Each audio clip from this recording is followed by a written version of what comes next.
Hey guys, welcome back to Maelstrom Game Studios. I'm Craig, and today we've got another deep dive for you. This time we're going to look at the 3 of the Gaunts for the Tyranids. We've got Termagants, Hormagaunts, and I have added Neurogaunts into this mix because I didn't really know where else to do them, and they are not worth making a video on their own about. So they're going to get slapped in here. I've already done Gargoyles, so you haven't seen that, go look at my deep dives for 10th edition. Gargoyles, I think, were one of the first ones I ever did, so you'll find all the information you need on those guys. If that sounds good, do like and subscribe to stay updated on all of our content here at Maelstrom Gaming Studios. We cover a lot of things Tyranid specific, though we do try to mix it up everywhere. Battle reports try to also show off the Tyranids with a wide range of opponents as much as possible. Members, thank you to all of you who continue to support our channel. Do consider it if you haven't. Click the links in the description below. Support us where you can. And we are nearing 10,000 subscribers, which is a huge milestone for us. So if you are on the fence of subscribing, I encourage you to do it. We're going to have a big 10,000 subscriber live stream. I don't know entirely what it will entail, but multiple games of 40k, lots of giveaway stuff. So put that a little bit of nerds out there. Hopefully in the next month or two we get that milestone and we can have some fun and celebrate. So with all that, now let's dive into today's deep dive.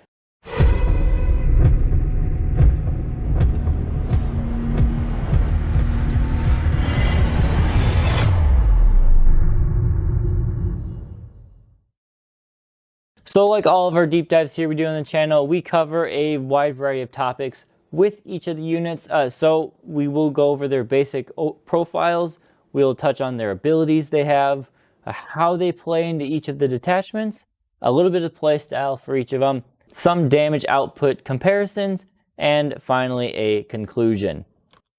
So first off, our 3 main Gaunts, they almost share the same body. So in generally they are a toughness 3, 1 wound model. The Termagants and the Hormagaunts do have a 5-up save, while the Neurogaunts only have a 6-up. Hormagaunts being your melee specialized one, they get a nice 10-inch move, and the Termagants and Neurogaunts get that 6-inch move. And then the OC value on Hormagaunts and Termagants, because they are technically battle line, are 2, and poor little Neurogaunts are only 1. All in all, pretty good. Point costs are, I think, very reasonable for what you get for them. 65 points for melee and speed, 60 points for some reactive move and shooting, and 45 points for, well, meat shield bodies. I think it's all very well priced for the Tyranids at this point. So that is their basic overviews. Melee weapons, only the Hormagaunts really rock melee potential. The Termagants and the Neurogaunts just get a single attack, hitting on 4s at strength 3, AP 0, 1 damage, while the Hormagaunts get 3 attacks, hitting on 4s at strength 3, AP -1, 1 damage. Strength 3 kind of sucks, but there are a lot of attacks and there are many ways to buff these up. Now we do have Synapse to at least get these guys to strength 4 so they can hit Marines at wounding on 4s, which is a big increase going from 5s to 4s. But there are a number of other ways to buff Hormagaunts to actually make them do quite potential damage, and we'll cover those eventually. In terms of ranged weapons, this is all the Termagants. Again, the Neurogaunts don't get anything. They have a lot of different options here. So for your basic weapons, you've got the Flesh Borer, you've got the Devourer, and the Spike Rifle, or sorry, the Spine Fist. The Devourer is kind of the worst of them. It's 2 shots at strength 4. Hitting on 4s, you don't get any special keywords with it, so they're kind of meh. The Flesh Borer is a very solid option. 1 shot at 18-inch range. You do get assault with that, and it is strength 5. But I think the best one for your basic weapon are the Spine Fist, because yes, they're only strength 3, but they are 2 shots apiece. You do get assault. You do get pistol, so you can shoot them in melee, so they're actually kind of better than melee. And in a way, it's just an additional melee swing, kind of. But most importantly, they are twin-linked, so that low strength is compensated by you being able to reroll your wound rolls. Now, in terms of the special weapons, you can take a couple of these, I believe 1 of each for 10. So you've got the Shard Launcher, which is fine. It does damage, but really it's not going to contribute too much to the overall course of the damage output. You got the spike rifle, same thing. It's fine, but it's not really going to contribute that much. But the best one, again, is probably the Strangleweb. It is an 18-inch range flamer. It's got assault, it's the flamer, and it's got devastating wounds. One of our only devastating wound weapons. So again, because it's free, I would throw one of these in for every 10 models every time. It's just a chance to fish for a couple dev wounds. And sometimes those dev wounds might be as much damage as the rest of the squad does, depending on the target. So that's my way. Spine Fists and Stranglewebs all the way. I would not knock you for doing Flesh Borers. I mean, you're not really taking the Gaunts for the damage output anyway. Special rules now. Each of these guys have a pretty good ability. So first off, the Hormagaunts, Advance and Charge. Fantastic. Outside of Vanguard Onslaught, this is our only instance of Advance and Charge, so it's nice to have. Termagants have the Skulking Horrors, which is our only reactive, natural reactive move. So if someone comes within 9 inches, you get to do a D6 reactive move. You can go any which direction. You could go towards the enemy and try and screen out a little bit. You could pull back, maybe get into cover or something. Whatever the case is, it's nice to have when you have things sitting on objectives, those reactive moves, just to help manipulate your movement a bit. And the Neurogaunts do have a fun little one where if they're in Synapse range, then they give out Synapse, except you can't have Neurogaunts giving Synapse to Neurogaunts. It's a fine little ability. You can have these kind of sitting amongst your flanks, and maybe you have Neurotyrant, give them Synapse, and then everything within range of them is Synapse. It is more important these days with melee, though really the way I play them, you don't really want to, you're not really making use of this ability, I guess. All in all though, 3 good abilities for 3 Gaunt units there. Next up, we have the detachment benefits. Now for the most part, all the Gaunts kind of play the same way. Not too many of the detachments help them outside of one, but we'll go through them here. So Vanguard Onslaught, again, no specifics, but you want to use these Gaunts most of the time are going to be your objective grabbers, so they're nice to take. Simulation Swarm, they do have the nice ability where you can bring 3 back per heal, which is fine. It's pretty good. You could couple that on a big block of Termagants to bring back 3 from a heal there, and then a D3 plus 3 from the Termagants. So you could kind of have a decently durable Termagant squad. It's fine. Unending Swarm is our swarm detachment. It has seen a significant nerf where the bring back a unit of Gaunts is now only once per game if you're playing in Pariah Nexus. So you got to be a bit more cagey with which one you're going to want to use it on. Probably still a unit of 20 Gargoyles. Though if you are playing that, there are some great stratagems to take advantage of. The Hormagaunts love that auto 6-inch advance to couple with their advance and charge. The sustained hits on 5s is fantastic for them as well if you have, or for the Termagants, if you are near a Tervagon, because then that lethal's trigger on 5s. Fantastic stuff there for them. And then, you know, all the other detachments turning off, or stratagems to turning off blast and whatnot is good. I mean, it's the swarm detachment. It has to be good for them. Crusher Stampede, again, you don't really get any benefits, but they are, again, good objective grabbers if you are okay mixing some infantry into your monster mash list. Invasion Fleet, this is a good one. Again, there are some strats to trigger critical hits on 5s instead of 6s. You can take the sustained, you could take the lethal. Either way, that will amp up their damage output, depending on what your opponent you're up against. You can pair it with a Tervagon. You have the Endless Multitude strat, or Rapid Regeneration strat, whichever one it is, where you can bring back D3 plus units to a squad of Gaunts, and if they are both 2 units are within Synapse range, they both get that. Again, pair that with a Tervagon. 1 unit is getting 2 D3 plus 6 Gaunts back in a turn. It can make a squad pretty sticky when it comes to trying to remove them off of maybe an objective or something. And then Synaptic Nexus actually has some sneaky play there. For the Termagants and Neurogaunts, they're just objective grabbers for the most part. Yes, you could amp up the Termagant shooting output if you really wanted to, but really the Hormagaunts are sneaky shining stars in Synaptic Nexus. Yes, they're objective grabbers, but you can actually do good damage. The 3 imperatives of Synaptic Nexus are +2 to your advance and charge rolls, which they love that. +1 to hit, they love that. And a 5-up info save, which, you know, is, again, a lot longer they're in Synapse range, but that can go a long way in boosting their durability a bit. We'll touch on it a little bit more, but Hormagaunts and Synaptic Nexus can do some pretty significant damage to the right targets. So playstyles for these Gaunts here. Hormagaunts right now, I am starting to fall in love with bringing Hormagaunts in my list. Gargoyles have sort of fallen off. They're pretty dang expensive these days. 20 points more than the Hormagaunts. And while they're great to deep strike, do their moving shenanigans, steal an objective, they die the next turn pretty much every time. Whereas these guys can kind of lurk around, screen, do something in melee, and maybe survive to do something another day. They're fast. They don't take up a big footprint. They're OC2. That advance in charge really allows you to send them into your opponent to maybe steal an objective from a chaff unit or something like that. I really like Hormagaunts these days instead of Gargoyles to save that 20 points. They have good melee potential too, like I've said.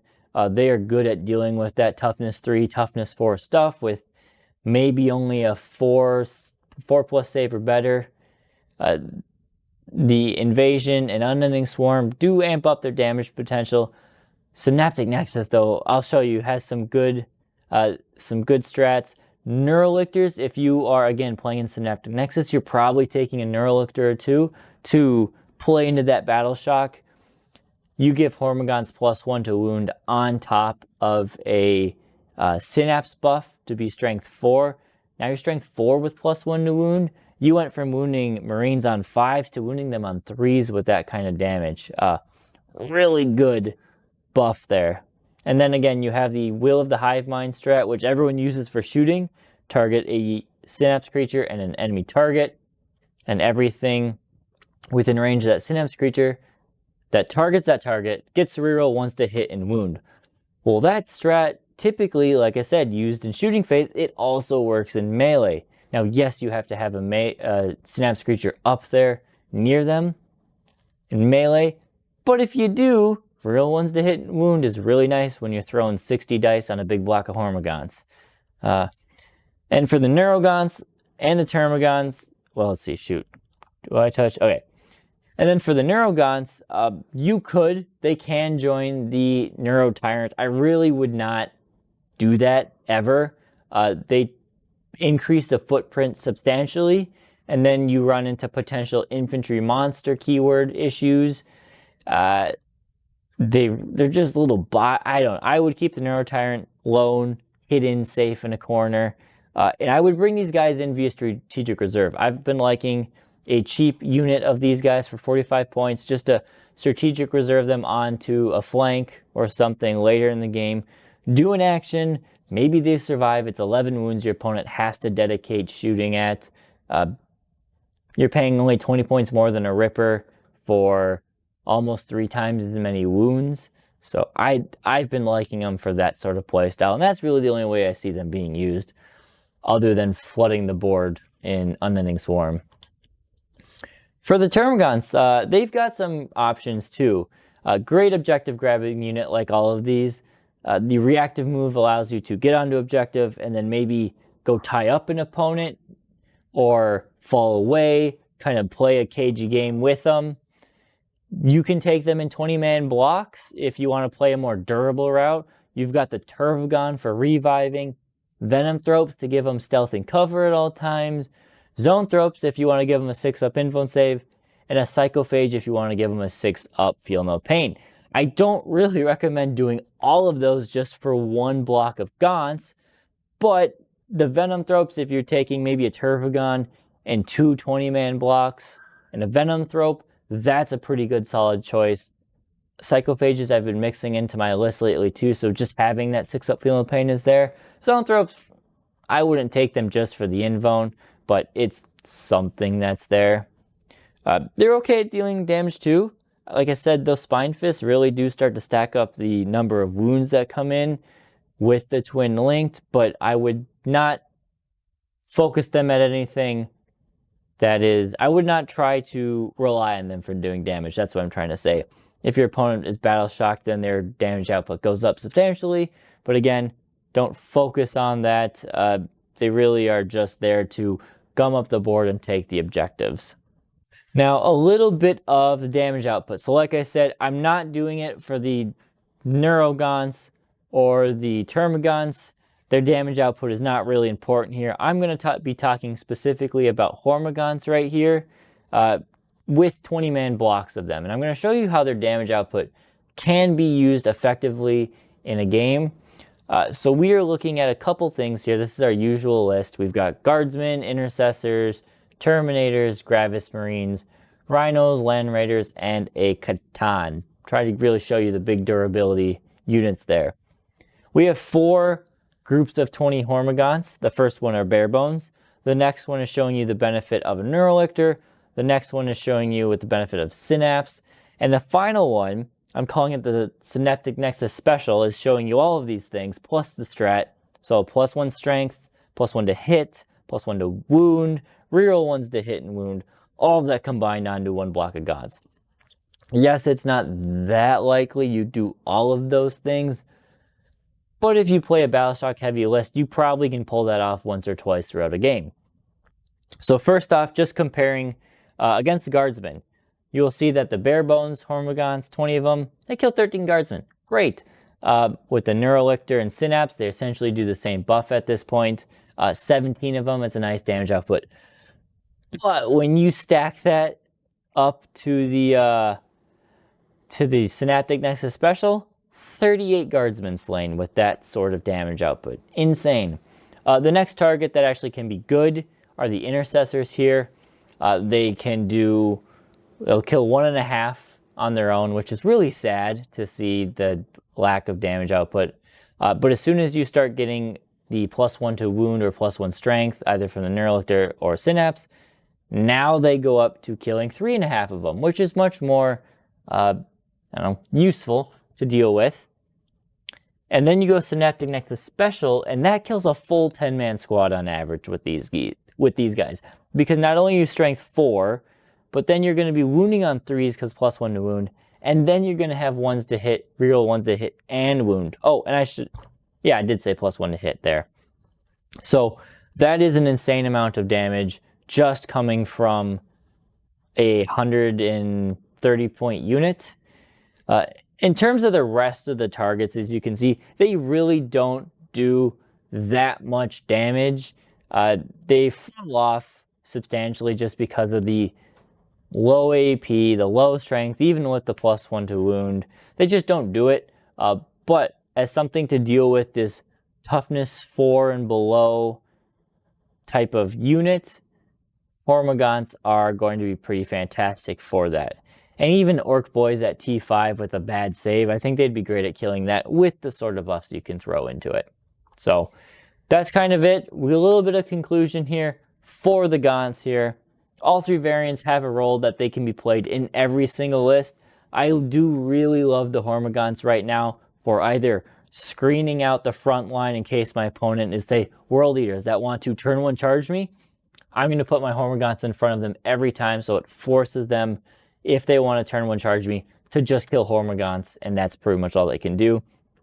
Otherwise, keep them more reserved, do a few actions in the backfield, take a primary, maybe send them off to a flank where you think they're going to be protected, and then wait around till turn 4 or 5 and start moving them up the board to go after your opponent's home objective or something. They are fantastic at that sort of speed. Termagants, I personally don't like taking them unless I'm taking them in the big 20-man blocks. I think that is where they really shine, are in those 20-man reviving high durability blocks. They're tough to crack. Your opponent will be surprised at how much firepower they need to put into it. And then Neurogaunts, like I said, strategic reserve them. I think they are a really solid unit. If you have the points, just pay the 45 points, put them in strategic reserve, and they can probably get you, I don't know, 3 to 5 victory points throughout a game. For 45 points, it's not a bad option. With the changes to actions, removing the assault and pistol keyword from the Termagant, well, removing the ability to do that regularly, I don't see Termagants being all that useful unless you're playing the whole big thick block flooding and objective style. Gargoyles are good, but they're not nearly as powerful with that assault keyword going away. It really it levels the Hormagaunt to Gargoyle playing field. A lot of people will still like to use Gargoyles, but I think Hormagaunts you're going to start seeing them a lot more in Pariah Nexus just because they're so much cheaper and they do close to what you want a Gargoyle to do. Yeah, and Termagants, I've said it too many times, but you see it here. Clog the board with your Termagants. If you're going to bring 10-man squads, bring the Hormagaunts. So that's everything I got. Let me know what you guys think in the comments. Did I miss something with the Gaunts? Is there something you really like to do that I did not touch on? Let us know. Let's have a conversation in the comments down below. But that's what I've got. Thank you guys for watching, and we'll see you next time here at Maelstrom Gaming Studios.